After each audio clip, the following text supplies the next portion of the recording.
আসসালামু আলাইকুম রহমতুল্লাহ বারাকাতু। সম্মানিত ভিউয়ার্স, আমার পুকুরের ছোট একটা দৃশ্য। সকালবেলা মাছরে খাওয়াইতেছি, উই দৌড়ে ঠুকাই দিছি কি ওরে তেলাপিয়া। কলমি লতাগুলো ভালোই হয়েছে কিন্তু না, মাছ সবগুলোই বেশি চলে গেছে। আমার ভাতের পাশে গেছে। প্রোটিনযুক্ত রুটি খাওয়ানো হইতেছে তাদেরকে।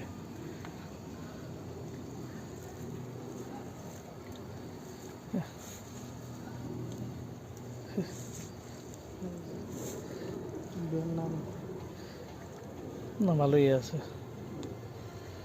তো ঠিক আছে। ক্ষুদা ওরা খায়া খাবার দিচ্ছে, খায় পেট ভরা আছে ওরা।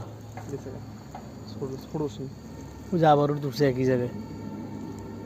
শিং উঠছে।